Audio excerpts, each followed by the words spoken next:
Next percentage of population living below the poverty line, పేదరిక రేఖకు దిగువన ఉన్న వారి శాతం.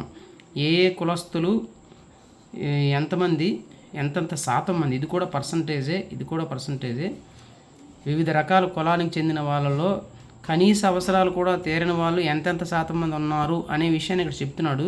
బిలో పోవర్టీ లైన్ అంటే అది అర్థం, పేదరిక రేఖ దిగువన ఉన్నవారు. కనీస అవసరాలు కూడా కూడు గూడు గుడ్డ, ఫుడ్ క్లాత్ షెల్టర్ కూడా నోచుకోలేని వాళ్ళు ప్రతి మతంలో ప్రతి కులంలోనూ ఉన్నారు.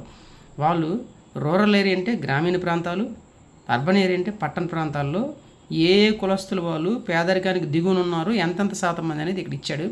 అలా చూసుకుంటే క్యాస్ట్ అండ్ కమ్యూనిటీ గ్రూప్, వివిధ రకాల కులానికి చెందిన వాళ్ళు వీళ్ళు రూరల్ ఏరియా అంటే గ్రామీణ ప్రాంతాలు, అర్బన్ ఏరియా అంటే పట్టణ ప్రాంతాలు. ఇది సర్వేలో తేలింది. ఎవరు ఎంతకి సర్వే చేస్తారో central government national sample survey organisation వాళ్ళతో చేయిస్తుంది సర్వే. చాలా మేరకు సర్వేలన్నీ కూడా ఇవే చేస్తుంది. వాళ్ళు 1999 2000లో చేశారు ఈ సర్వే చేయడానికి అలా పట్టింది ఆ టైం. పేదరిక దిగువన ఉన్నవారంటే అర్థం ఏంటంటే ఇక్కడ చెప్పాడు చూడండి. Who spent 327 or less person per month. ఒక నెలకి ఒక మనిషి 327 రూపాయలు లేదా అంతకంటే తక్కువ ఖర్చు చేస్తున్న వాళ్ళమాట. అంటే ఆడు సంవత్సరం రోజు కాదు, ఇది నెలకి. ఒక ఇంట్లో నలుగురు ఉంటే ఒక్కొక్క వ్యక్తి నెలకి వాడు ఎంత ఖర్చు చేస్తున్నాడు, తిండికి బట్టకి అన్నింటికి కలిపి నిత్యావసర సరుకులు కొనుక్కోవడానికి. నెలకి ఒక వ్యక్తి 327 లేదా అంతకంటే తక్కువ, చాలా తక్కువ. రోజుకే చాలామంది 1000 రూపాయలు 500 ఖర్చు పెట్టిన ఉన్నారు. అలాంటిది నెలకే 327 అంతకంటే తక్కువ ఖర్చు చేస్తున్నారంటే ఒక వ్యక్తి నెలకి చాలా పేదరికంలో ఉన్నట్టు కదా. అందుకే వాడు అన్నాడు living below the poverty line, పేదరిక రేఖ దిగున ఉన్నాం అనమాట. అది గ్రామీణ ప్రాంతాల్లో అయితే 327 రూపాయలు లేదా అంతకంటే తక్కువ. పట్టణ ప్రాంతాలు అర్బన్ ఏరియాలో అయితే 454 లేదా అంతకంటే తక్కువ నెలకి ఒక వ్యక్తి ఖర్చు పెట్టడం. అంటే పట్టణ ప్రాంతాల్లో ఏంటంటే ఖరీదు ఎక్కువ ఉంటుంది కదా ఖర్చులు, కాబట్టి ఆడ 454 పెట్టాడు, ఇక్కడ 327 పెట్టాడు. సో ఇంతకీ ఎవరెవరు పేదరిక రేఖ దిగున ఉన్నారో ఎంతెంత శాతం మంది ఏ కులాల వాళ్ళు చూసుకుంటే, షెడ్యూల్డ్ క్యాస్ట్ అంటే ఎస్టీ, గిరిజన ప్రాంతాల్లో ఉంటారు కదా, గిరిజన కొండ ప్రాంతాలు గట్రా, షెడ్యూల్డ్ ట్రైబల్ ఏరియాస్లో ఉన్న జనాభా 100% అనుకుంటే, మొత్తం వాళ్ళు 100% అనుకుంటే అందులో 45.8% మంది పేదరిక రేఖ దిగున ఉన్నారు. కనీస అవసరాలు కూడా తీరిన వారు ఉన్నారు. 45.5% మంది పేదరిక రేఖ దిగున ఉన్నారు గ్రామీణ ప్రాంతాల్లో.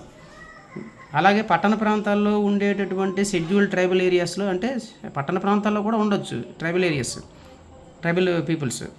పట్టణ ప్రాంతాల్లో ఉండే ట్రైబల్ పీపుల్స్లో ఎస్టీల్లో 35.6% మంది పేదరిక రేఖ దిగున ఉన్నవారు. కనీస అవసరాలు కూడా తీరకపోవడం అంటే మిగతా వాళ్ళందరూ డబ్బు ఉన్న వాళ్ళని అనుకోలేము, రిచ్ పీపుల్స్ అనుకోలేము. వీళ్ళు కనీస అవసరాలు కూడా తీరలేని పేదవాళ్ళు. మినిమం కాస్త కోస్తో రోజువారీ పనులు చేసుకుంటూ ఆ రోజు అవసరాలు తీర్చుకోగలిగే పేదవాళ్ళు కూడా వేరే వాళ్ళు ఉండొచ్చు. కానీ వాళ్ళని లెక్క చెప్పట్లా.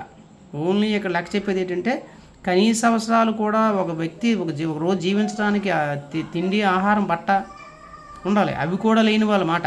అవి ఉండి కూడా పేదరికలు చాలామంది ఉన్నారు, అది చెప్పట్లేదు ఇక్కడ ఏంటంటే కనీస అవసరాలు తీరని వాళ్ళని పేదరిక రేఖ దిగువన ఉన్నారంటారు, below the poverty line. So ST వాళ్ళు ఎక్కువ మంది ఉన్నారు. అలాగే ఎక్కువ శాతం మంది కనీస అవసరాలు తీర్చిన వాళ్ళు రూరల్ ఏరియాలో ఎక్కువ మంది ఉన్నారు. అలాగే షెడ్యూల్డ్ క్యాస్ట్ వాళ్ళు 35.9% మంది రూరల్ ఏరియాలో ఉండేటటువంటి ఎస్సీల్లో 35.9% మంది కనీస అవసరాలు కూడా తీరని పేదవారు అన్నమాట. ఇది కంపేర్ పట్టణ ప్రాంతాలు పోల్చుకుంటే పట్టణంలో మరీ ఎక్కువ శాతం మంది ఎస్సీలు, షెడ్యూల్డ్ క్యాస్ట్ వాళ్ళు, కనీస అవసరాలు తీరిన వాళ్ళు ఎక్కువ మంది ఉన్నారు. ఎస్టీ వాళ్ళు అయితే రూరల్ ఏరియాలో ఎక్కువ శాతం మంది పేద దిగువన ఉన్నారు, అర్బన్ ఏరియాలో కొంచెం బెటరు. ఎస్సీ వాళ్ళు మాత్రం గ్రామీణ ప్రాంతాలు బెటర్గా ఉన్నాయి. అక్కడ 35.9% మంది అయితే అదే పట్టణ ప్రాంతాల్లో 38.3 ఇంకా ఎక్కువ శాతం మంది ఉన్నారు. నెక్స్ట్ అదర్ బ్యాక్వర్డ్ క్లాస్ అంటే ఎస్సీ ఎస్టీ కాకుండా ఇతర వెనుకబడిన తరగతుల వారు, ఓబీసీ అంటాం కదా. ఓబీసీలు బీసీఏ, బీసీబీ, బీసీసీ, బీసీడీ అన్నీ వచ్చేస్తాయి. అందులో 27% మంది రూరల్ ఏరియాలో ఉండేటటువంటి ఇతర వెనుకబడిన తరగతుల వాళ్ళు 27% మంది కనీస అవసరాలు కూడా తీరట్లేదు.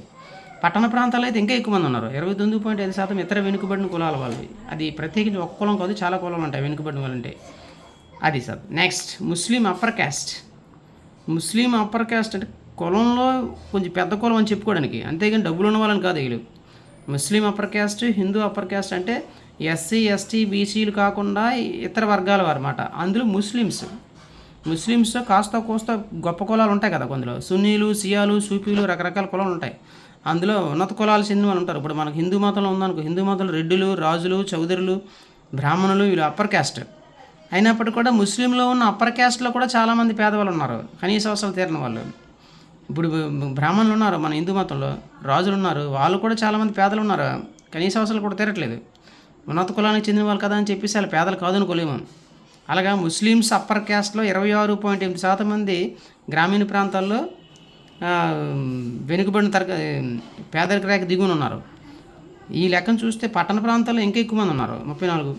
అలాగే హిందూ అప్పర్ క్యాస్ట్లో 11.7%. ఇప్పుడు చెప్పాం కదా, రాజులు, నాయుడులు, చౌదరీస్, రెడ్డిస్, బ్రాహ్మణులు, ఇలాంటి వాళ్ళలో కూడా హిందూ మతంలో ఉన్నటువంటి వాళ్ళు గ్రామీణ ప్రాంతాల్లో 11.7% మంది కనీస అవసరాలు కూడా తీరట్లేదు. పట్టణ ప్రాంతాల్లో 9.9%. అలా క్రిస్టియన్స్లో అప్పర్ క్యాస్ట్లో 9.6 మెంబర్స్కి గ్రామీణ ప్రాంతాల్లో పేదరిక రేఖ దిగున ఉన్నారు. పట్టణ ప్రాంతాల్లో అయితే 5.4. సిక్కుల్లో ఎవరు లేరని మనం చెప్పలేము. ఇక్కడంటే డేటా ఈ నేషనల్ శాంపుల్ సర్వే వాళ్ళు ఈ సిక్కులు సంబంధించిన ఈ గ్రామీణ ప్రాంతాల్లో సర్వే చేయలేదేమో. పట్టణ ప్రాంతాల్లో మాత్రం 4.9% మంది ఉన్నారు. అదర్ అప్పర్ క్లాస్ అంటే ఈ కులాలు ఏవి కాకుండా ఇతర కులాలకు సంబంధించి ఉన్నత వర్గానికి చెందిన వాళ్ళలో 16% మంది గ్రామీణ ప్రాంతాల్లో కనీస అవసరాలు కూడా తీరట్లేదు. 2.7% మంది పట్టణ ప్రాంతాల్లో కనీస అవసరాలు తీరట్లేదు. మొత్తం అందరినీ కలిపి తీసుకుంటే గ్రామీణ ప్రాంతాల్లో ఉండే అన్ని కులాల్లో ఉన్నటువంటి కనీస అవసరాలు తీరిన వాళ్ళు 27% మంది. మొత్తం గ్రామీణ ప్రాంతాల్లో 27% మంది పేదరిక రేఖ దిగు ఉన్నారు. అది క్యాస్ట్ పట్టించుకోకూడదు. ఇక్కడ అందరూ కలిపి క్యాస్ట్, అన్ని కులాల వారు, అన్ని మతాల వారు సంబంధించి 27% మంది గ్రామీణ ప్రాంతాల్లో కనీస అవసరాలు కూడా తీరట్లేదు భారతదేశంలో. అంటే ఇక్కడ 63% మంది మాత్రమే కనీస అవసరాలు తీరుతున్నాయి. అలాగని 63% మంది అందరూ రిచ్ అని కాదు, వాళ్ళకు కూడా అనేక అవసరాలు తీరక రోజు ఇబ్బంది పడుతున్న పరిస్థితులు ఉన్నాయి. దీని కనీస అవసరాలు తీరిన వాళ్ళు పట్టణ ప్రాంతాల్లో 23.4% మంది కనీస అవసరాలు తీరట్లేదు మొత్తం అన్ని కులాలు కలిపి. ఇది ఇక్కడ